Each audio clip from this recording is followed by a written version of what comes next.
Assembly believer church and India पन की शाखा में आप सबको खुशामदीद, खैर मकदम, मुबारकबाद। Are you happy today? आप खुश हैं? खुदावंद की मौजूदगी में खुश हैं? खुदावंद के लोगों के साथ खुश हैं? और मैं बताना चाहता हूं, जितने लोग आज हमारे साथ मिलकर इबादत कर रहे हैं, आज उनको खुदा बरकत देने पर है। आज खुदावंद उनको छूने पर है। आज खुदावंद उनसे बात करेगा।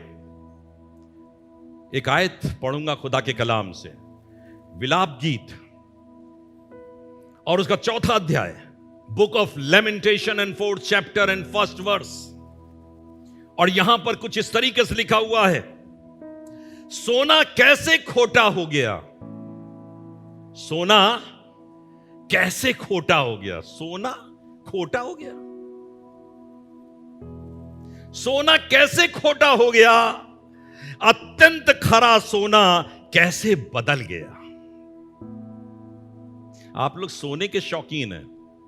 बहुत से लोग सोना मतलब गोल्ड, गोल्ड के शौकीन है ना, घर में गोल्ड रखते हैं। मेरी पत्नी जब गोल्ड का हार पहनती है उसे अच्छा लगता है। लोहे का हार पहना दो कैसा लगेगा? क्या सांकल पहना दी मेरे? क्या पहना दिया? जंजीर पहना दी। और ये सब परमेश्वर का खेल है। मैं तो ना सोने को महत्व देता और ना चांदी को महत्व देता और ना लोहे को महत्व देता। मैं तो महत्व, ध्यान देके सुनिएगा, बहुत मौके की बात बता रहा हूं, मैं महत्व देता हूं खुदा की बात का। खुदा ने सोने को महत्व दिया और इसलिए आपके लिए महत्वशाली है।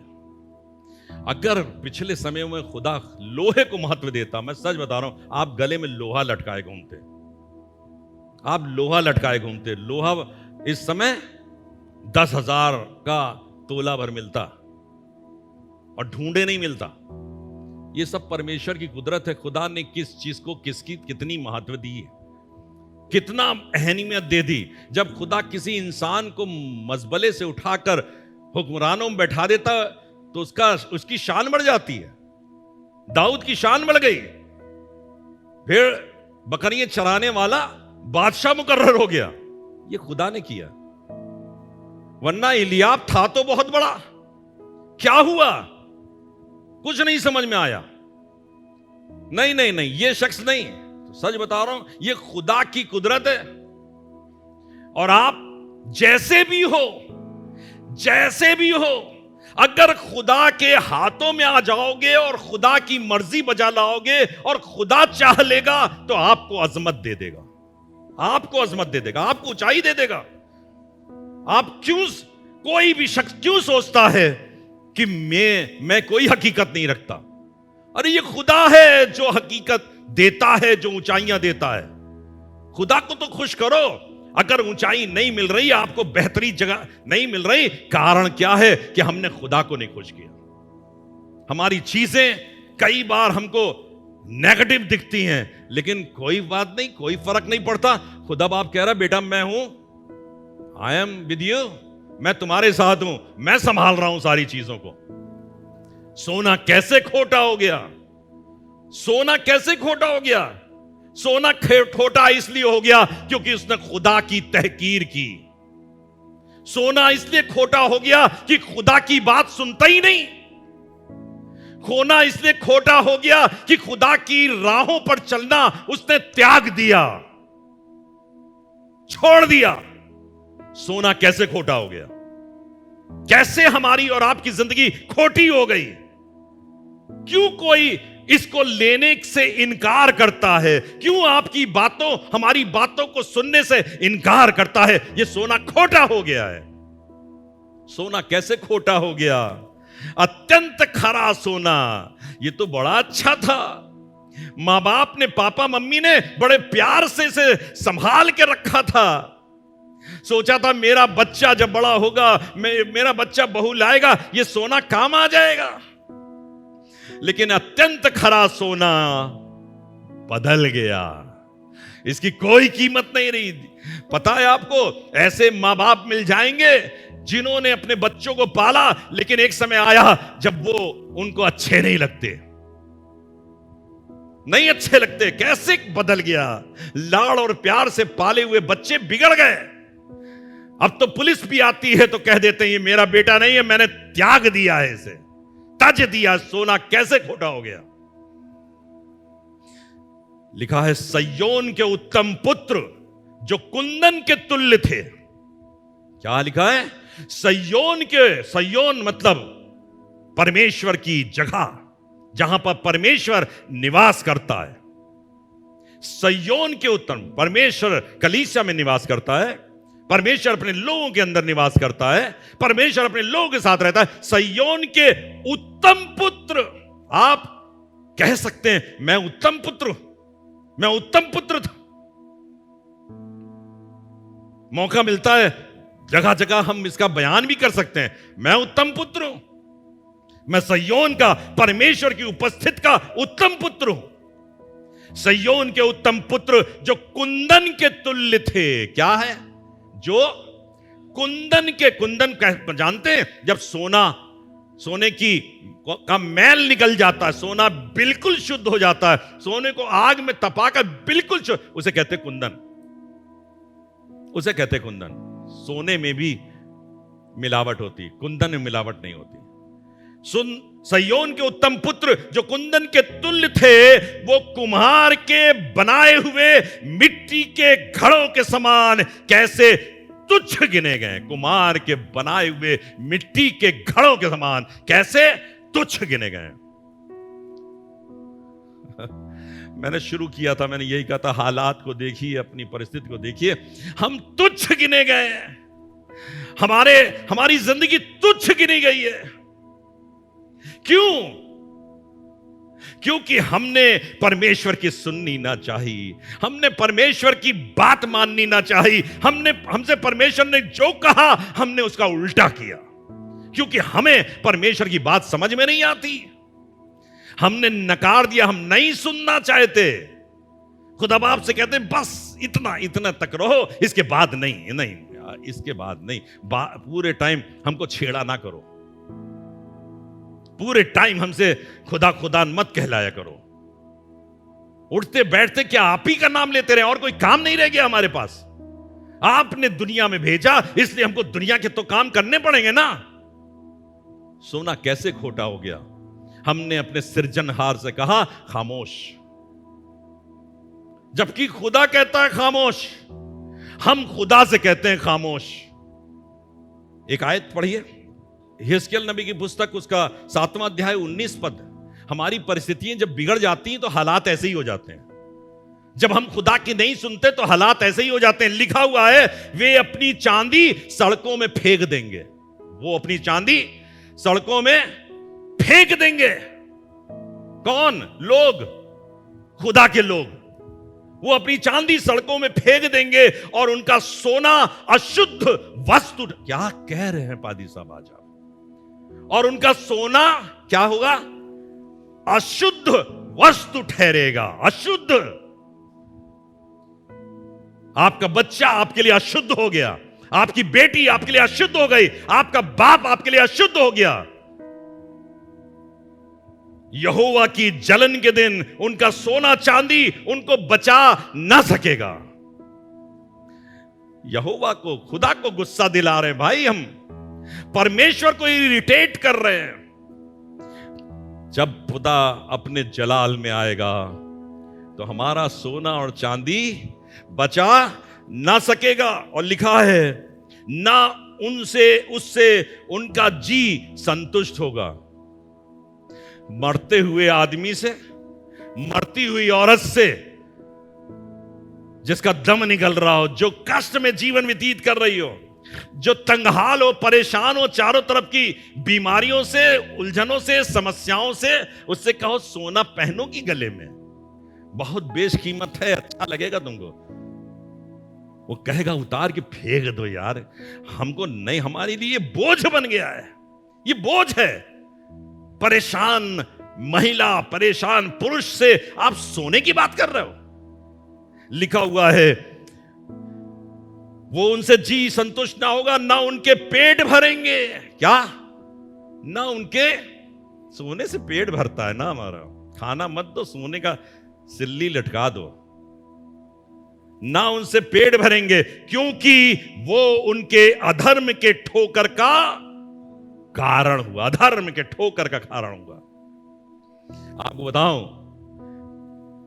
खुदा बाप ने एक सोना बनाया, इस बेशकीमत चीज बनाई, और उसका नाम था आदम। उसका नाम था आदम।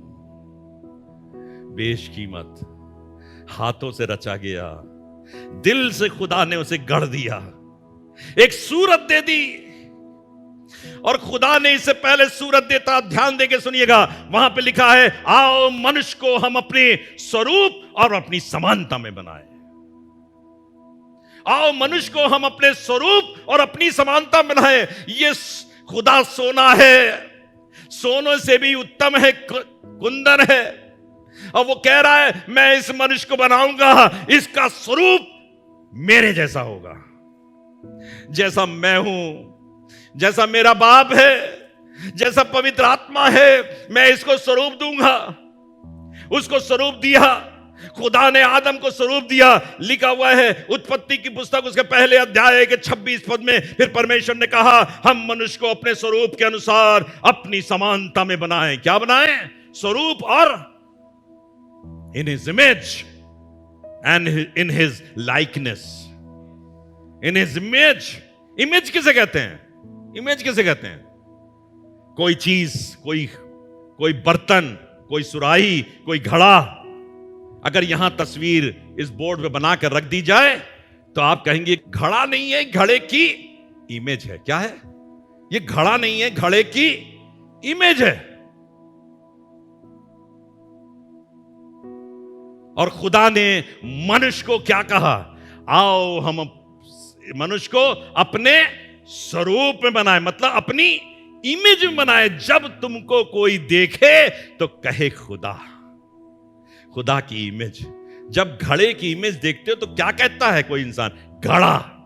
क्या कहता है? घड़ा। जब सुराही की इमेज देखता है क्या कहता है? सुराही। आपको देखे तो क्या कहे? खुदा। खुदा ने कहा मेरी इमेज, ठीक कह रहा हूं, खुदा की इमेज। आओ इंसान को हम अपने स्वरूप, अपनी समानता में बनाएं। तब परमेश्वर ने, 27 पद में लिखा है, तब परमेश्वर ने मनुष्य को अपने स्वरूप के अनुसार, उससे कहा मैं अपने स्वरूप और अपनी समानता में बनाऊं। मतलब स्वरूप दी इमेज, और समानता होती है जो क्वालिटीज होती हैं, जो क्वालिफिकेशन होती हैं, उसे कहते हैं लाइकनेस। मतलब अगर घड़े की खूबी है कि वो पानी जब उसमें रखा जाए तो उसे वो ठंडा कर दे, इट इज हिज क्वालिटी। ये क्या है? उसकी क्वालिटी है।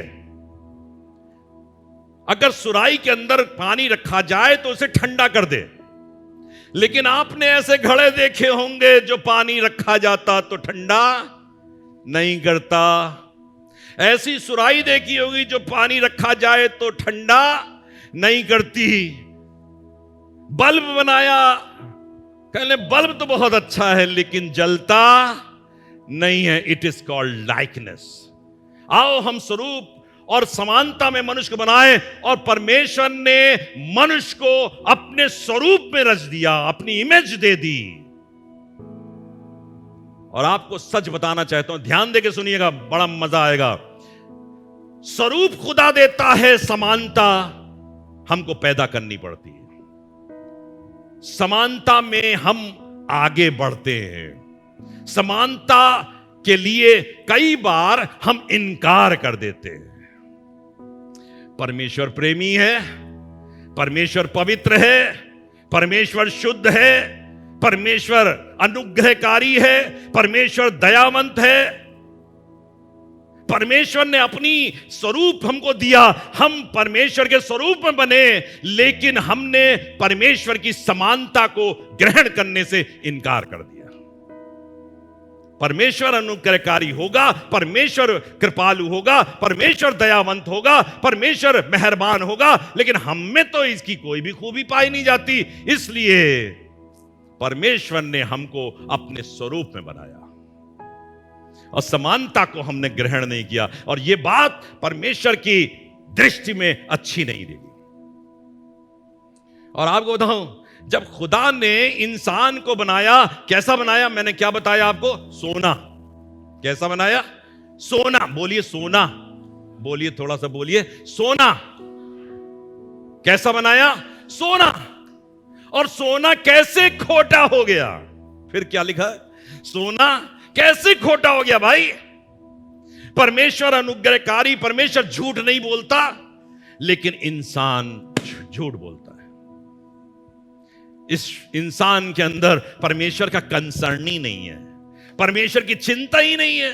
परमेश्वर ने कहा बेटा इस फल को मत खाना, कहता कैसी बात करते हो, देखने में खूबसूरत और खाने में स्वादिष्ट। हवा ने क्या कहा था शैतान से? यही तो कहा था, खाने में अरे हवा, आजकल की हवाएं भी ऐसी हैं, दूर से देख के स्वादिष्ट है, अभी जबान पे आया नहीं, अभी दांत से काटा नहीं। उसके बाद लिखा है और उसने हाथ बढ़ाया और उसे तोड़ा और उसे खाया और अपने पति को भी खिलाया।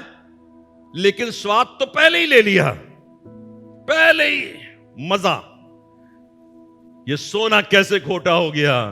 क्योंकि हमने परमेश्वर की आज्ञा का उल्लंघन किया। हम चाहते ही नहीं खुदा बाप को, हम चाहते ही नहीं परमेश्वर के, नहीं, हम परमेश्वर से आशीषों को प्राप्त करना चाहते हैं। सोना हमारी जिंदगी को खूबसूरत बना दे, हमारी जिंदगी को बेहतर बना दे, हमको बेशकीमत बना दे। अगर 1 किलो सोना मेरे पास हो तो मेरी जिंदगी पैसों से लबरेज हो जाएगी। आग बताऊं, 1 किलो नहीं 10 किलो और 1 सिल्ली रख ले लो, अगर खुदा बिगाड़ने पे आ जाएगा तो सोना खोटा हो जाएगा। ये सोना बिगड़ जाएगा, अपनी अहमियत खो देगा। खुदा बाप ने जब आदम को एक बाग अदन के अंदर रखा तो लिखा हुआ है कि वहां से एक नदी बहाई, एक नदी बहाई, और नदी बहाकर, नदी जब बहती थी वो 3 धाराओं में बढ़ जाती थी, 3 धाराओं में बढ़ जाती। और लिखा हुआ, एक जगह लेकर चलूंगा, 2 अध्याय उत्पत्ति की पुस्तक का और 11वें पद में लिखा हुआ है कि पहली धारा का नाम पीशोन है। क्या है? पहली धारा का नाम पीशोन है, और ये वही है जो हवीला नाम के सारे देश को, जहां सोना मिलता है, हवीला नाम के सारे देश को जहां सोना मिलता है, घेरे हुए है। अरे सोना है, ये नदी के अंदर एक खूबी है, ये जहां भी बह जाती है, जिस कोने से निकल जाती है, वहां सोना ही सोना उपजने लगता है, वहां सोना ही सोना। सच बता रहा हूं, हमारी जिंदगी और आपकी जिंदगी खुदा की इमेज को हासिल करे और उसकी लाइकनेस में बढ़ जाए, तो सच बता रहा हूं, यह जिंदगी हमारे लिए सोना बन जाएगी। ये खोटा इसीलिए बन गई क्योंकि हम तो उसको चाहते ही नहीं। और आप बताऊं, जब आदम को बाग अदन से निकाला गया, ऐसा नहीं है जब आदम ने अपराध किया तो सिर्फ अपराध कर दिया, नहीं, लिखा है और उन्हें बाग अदन से बाहर कर दिया गया। और सोना कहां था? बाग अदन में। वहां से निकलती थी जो नदी पीशोन, वो सोना ही सोना उपजाती थी, अब उसे निकाल दिया गया क्योंकि सोना खोटा हो गया। ये सोना जो बनाया गया था, जो बाग अदन में रखा गया था, जिसको इंसान की सूरत दी गई थी, जिसको महिला और पुरुष के नाम से पुकारा गया था, ये खोटा हो गया।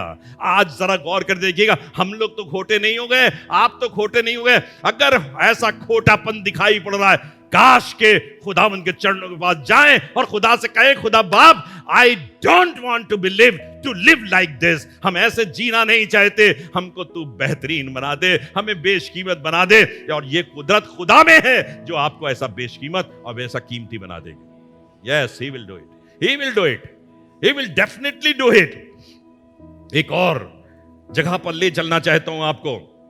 खुदा के कलाम में एक महिला थी और उसका नाम नहीं लिखा हुआ है, लेकिन वो लिखा है फलाने की पत्नी थी,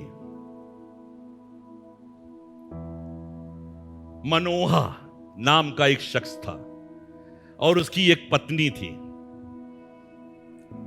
और परमेश्वर उससे हम कलाम होता है, उससे बातचीत करता है, और वो कहता है तेरे पास औलाद नहीं है लेकिन मैं तुझे औलाद दूंगा, मैं तुझे औलाद दूंगा, तुझे बरकत दूंगा। एक सोना तेरे घर में पैदा हो जाएगा, उसकी कदर करना, तू भी कदर करना, उससे कहना वो भी कदर करे। मूसा को जब खुदा कलाम दिया करता था तो खुदा मूसा से यही कहता था, मूसा तू इस बातों को मानना और इजरायलियों को सिखाना कि वो इन बातों को माना करें। मनोहा की पत्नी से कहा तू बच्चा जनेगी, लेकिन मैं तुझसे कह रहा हूं दाख मधु से दूर रहना, शराब अराब मत पीना, गलत काम मत करना तू, और अपना बेटा जो तुझसे पैदा होगा उससे भी कहना ऐसा कोई गलत काम तेरे द्वारा ना होने पाए, क्योंकि तू जन्म से ही क्या होगा, नाजिर होगा, नाजिर होगा, तू जन्म से नाजिर होगा। लिखा है खुदा के कलाम के अंदर, बच्चा पैदा हुआ, लंबी कहानी है, छोटा करते हुए बता रहा हूं। बच्चा पैदा हुआ, जवान हुआ, और जवान होने के बाद उसको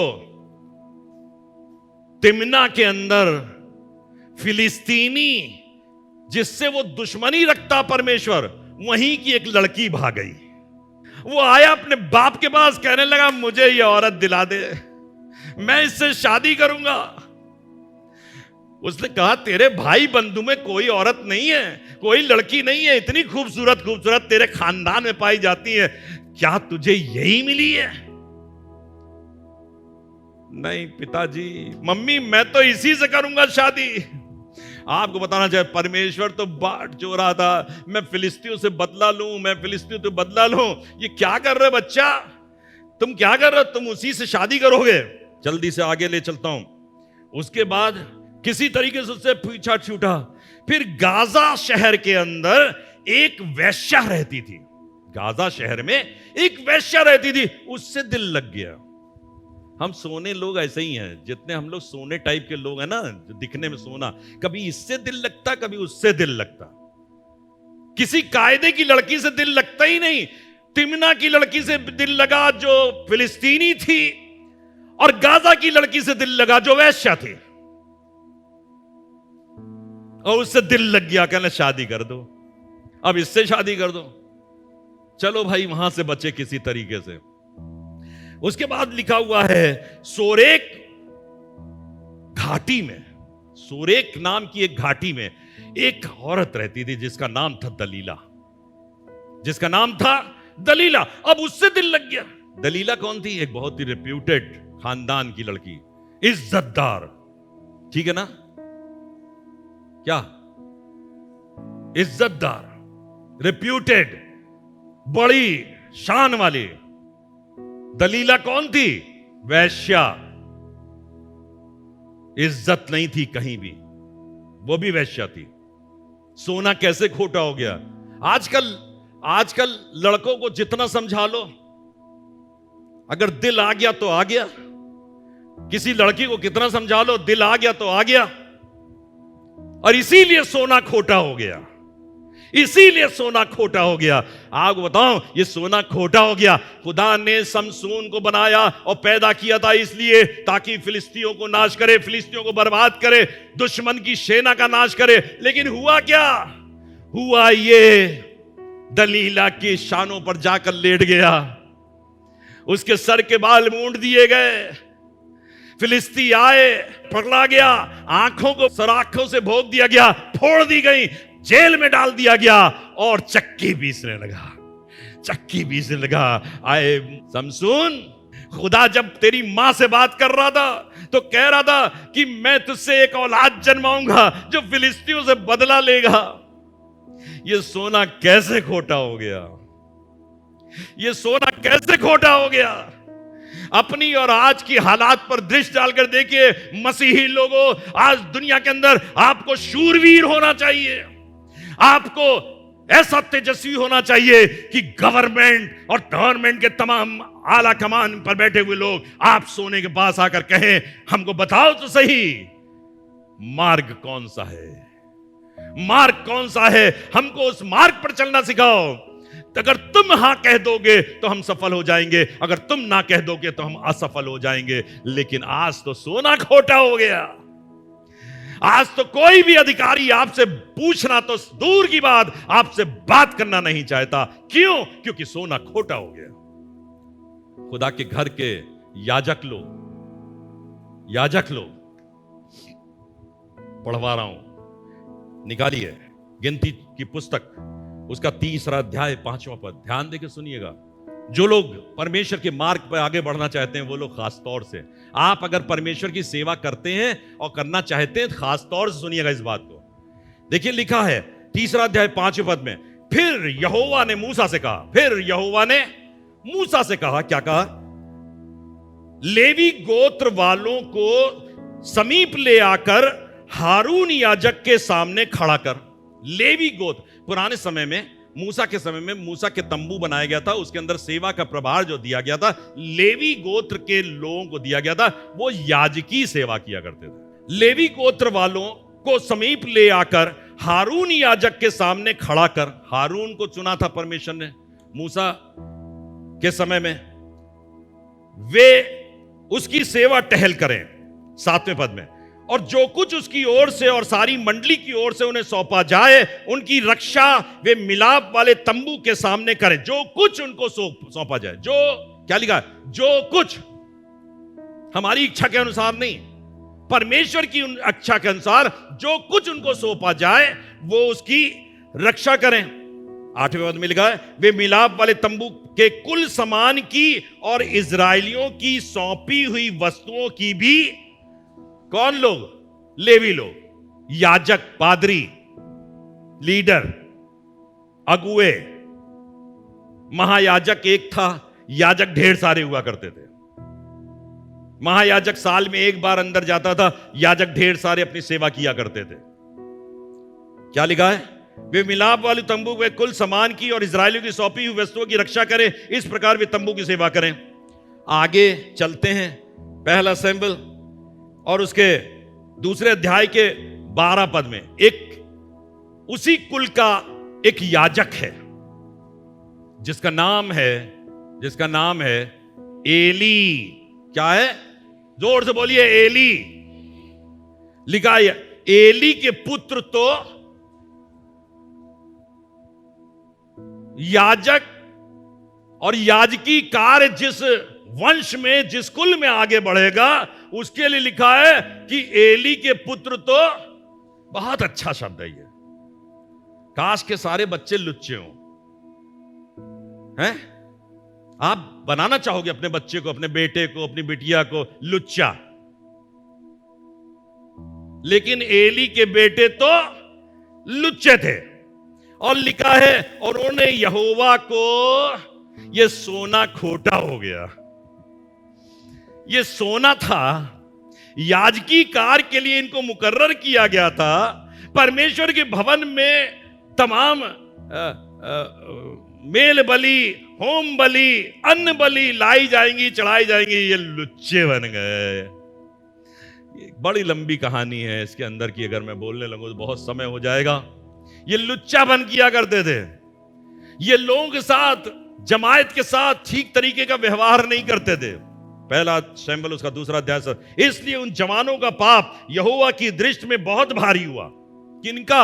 जिनको चुना गया था, आदम का। उनका पाप परमेश्वर की दृष्टि में बहुत भारी हुआ, क्योंकि मनुष्य यहोवा की भेंट का क्या करते थे? तिरस्कार करते थे। क्या करते थे? यहोवा के लिए भेंट लाई गई, त्रिशूल लाए, भोंक दिया, निकाल लिया, हमको दे दो, नहीं हम तुमको लूट लेंगे। यही सब काम था लुच्चे लोगों का। और परमेश्वर का एक जन एली के पास जाकर उससे कहने लगा, यहोवा यूं कहता है, लिखा हुआ, जब तेरे मूल पुरुष का घराना मिस्र में फिरौन के घराने के वश में था, तब क्या मैं उस पर निश्चय प्रकट ना हुआ था? और क्या मैंने इजराइल के सब गोत्रों में से तुम्हें इसलिए नहीं चुन लिया था कि मेरा याजक होकर मेरी वेदी के ऊपर चढ़ावे चढ़ाओ और धूप जलाओ, मेरे सामने एपोद पहना करो? और क्या मैंने तेरे मूल पुरुष के घराने को इजरायलियों के लिए हव्य ना दिए थे? बहुत चीजें सुपुर्द की गई। ये 28वें और 29वें पद में लिखा हुआ है, पहला शमूएल 2 अध्याय। आगे लिखा है, इसलिए मेरे मेल बलि और अन्न बलि जिनको मैंने अपने धाम में चढ़ाने की आज्ञा दी है, उन्हें तुम लोग क्यों पांव से रौंदते हो? और तू क्यों अपने पुत्रों का आदर मेरे आदर से अधिक करता है कि तुम लोग मेरी इजरायली प्रजा की अच्छी से अच्छी भेंटें खाकर मोटे हो गए हो? खुदा के खादिमों की हालत, माफ कीजिएगा, आज अच्छी नहीं है। मैं सिर्फ कानपुर शहर की बात नहीं कर रहा हूं, पूरी दुनिया के अंदर हालात बिगड़ गए हैं खुदा के लोग लेकिन खुदा का काम नहीं करना चाहते, परमेश्वर की सेवा नहीं करना चाहते, इसलिए सोना खोटा हो गया। आगे देखिए खतरनाक बात, इसलिए इजराइल के परमेश्वर यहोवा की यह वाणी है, 30वां पद, मैंने कहा तो था, ध्यान देकर सुनिएगा, मैंने कहा तो था, पादरी साहब, मैंने कहा तो था कि तेरा घराना और तेरे मूल पुरुष का घराना, मूल पुरुष का मतलब हारून, मूल पुरुष का मतलब हारून का घराना मेरे सामने सदैव चला करेगा। परंतु अब यहोवा की ये वाणी है, ये बात मुझसे दूर हो। ये बात मुझसे, बहुत से लोग कहते हैं क्या हो गया भैया, हमारी सेविकाई नहीं चल रही, हमारा काम नहीं चल रहा, हमारी कोई सुनना ही पसंद नहीं करता, हम बात कहते हैं कुछ और सुनी नहीं जाती। अरे भाई, बात इसलिए नहीं सुनी जाती क्योंकि सोना खोटा हो गया और परमेश्वर ने कह दिया ये बात मुझसे दूर हो। क्या कह दिया? परमेश्वर ने कह दिया ये बात मुझसे दूर हो,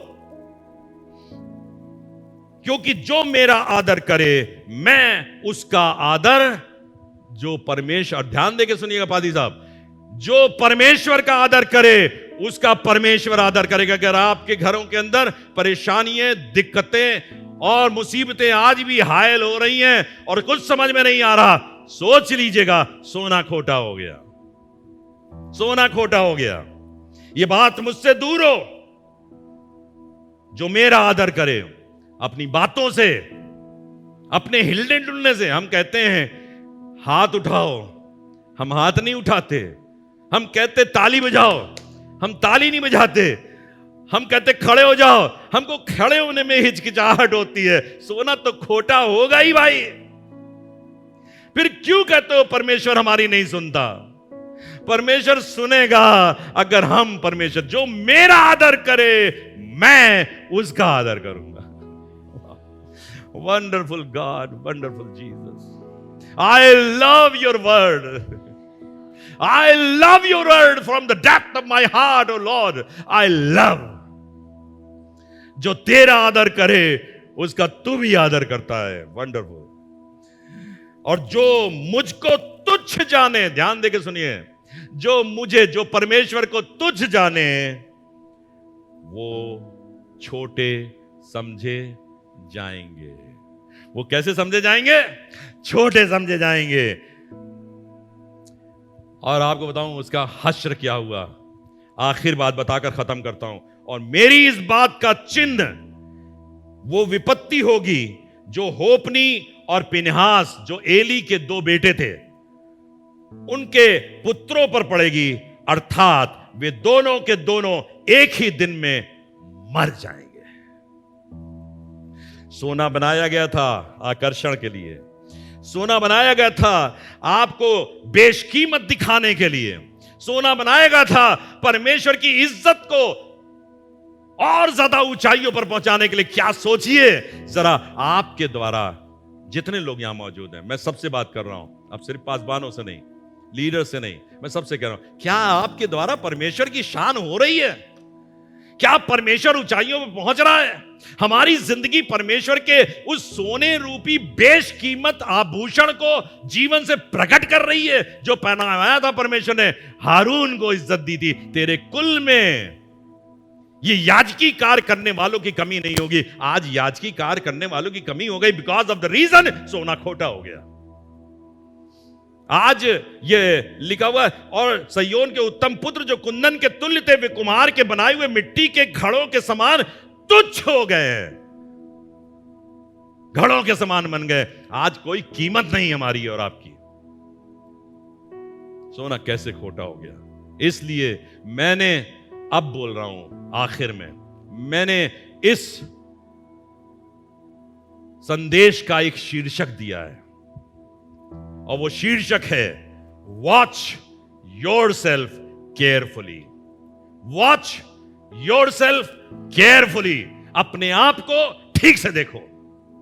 हम अपने आप को ठीक से नहीं देख रहे हैं। हमको जो अच्छा लगता है हम उसे देख रहे हैं। नहीं, आपको अच्छा लगे ना लगे, आपके खुदा को अच्छा लगना चाहिए। आपको क्या अच्छा लगता है, इसकी क्या वैल्यू है? आपके अच्छे रखने की कोई वैल्यू नहीं। वैल्यू है खुदा जिसको चाह लेता है। खुदा ने दाऊद को चाह लिया, इज्जत बख्श दी। हम कई बार अपने खुदा की नहीं सुनते। सुलेमान ने, जो दाऊद का बेटा था, पापा की नहीं सुनी। पढ़िएगा सुलेमान की बातों को। आखिर में क्या किया? जिंदगी बड़ी दर्दनाक अवस्था में गिरी। सुलेमान का बेटा था रहूबियाम। रहूबियाम ने क्या किया? मेरे पापा की कमर से मेरी उंगली की ये जो हाथ की चुंगलियां बड़ी मोटी है, तो मैं बिच्छू से कटवाऊंगा। क्या हुआ? राज छिन गया। अब नहीं जरूरत तुमको, तुम्हारी हमको। अब दाऊद, तेरे राज को मैं चाहता था कि राज बना रहे, अब ये बात मुझसे दूर हो। यीशु मसीह आ गया, राजाओं का राजा आ गया। कहां से आया? यहूदा के गोत्र से आया। यहूदा के गोत्र से आया। परमेश्वर को ऐसा मौका मत दीजिए अपने जीवन के अंदर कि परमेश्वर को कहना पड़े ये बात मुझसे दूर हो। तुमको सोना बनाया है, let be always like a gold. कुंदन की तरह रहो, चमकते रहो। दुनिया क्या कहती है इससे मुझे कोई सरोकार नहीं। मेरा खुदा क्या कहता है इससे मुझे मतलब है, इससे आपको मतलब। आइए दुआ करें। जिंदा और जलाली खुदाम यीशु मसीह हर एक को बड़ी बरकत देना। तेरे गैब के खजाने से लोग आज बुद्धिमान हो जाएं। यहां पर मौजूद सभी लोगों के लिए मैं बुद्धि की बढ़ती मांगता हूं। जूम पर सुनने वाले सभी लोगों के लिए मैं बुद्धि की बढ़ती मांगता हूं। और मैं यही चाहता हूं ये सोने जैसी जिंदगियां बेशकीमत बनी रहें, ये कुम्हार के घड़े के समान तुच्छ ना हो जाएं। खुदा बाप रहम करना। मैं सारे हालात को तेरे वश में करता हूं। मेरी तमन्ना है तेरी कौम के लोग, तेरी बशारत के काम करने वाले लोग, तेरे समाज के नाम को रोशन करने वाले लोग सोने की तरह उत्तम बन जाएं, श्रेष्ठ बन जाएं, जैसा तूने बनाया था। तुझे ना कहना पड़े आए आदम बाग अदन से निकल जाओ। अब तुम्हारी बाग अदन में कोई जगह नहीं। हम सब कुछ तेरे हवाले करते हैं खुदा बाप। हम लुच्चे ना बन जाएं, लेकिन खुदावन तेरी दृष्टि में ग्रहण योग्य हो। सब कुछ तेरे हवाले करते हुए यीशु मसीह के नाम में होकर सभी लोगों को तेरी अधीनता में देते हैं और चाहते हैं तेरी कौम नित्य दिन प्रतिदिन बहुत तरक्की करने वाली हो। यीशु के नाम से मांगते हैं, आमीन।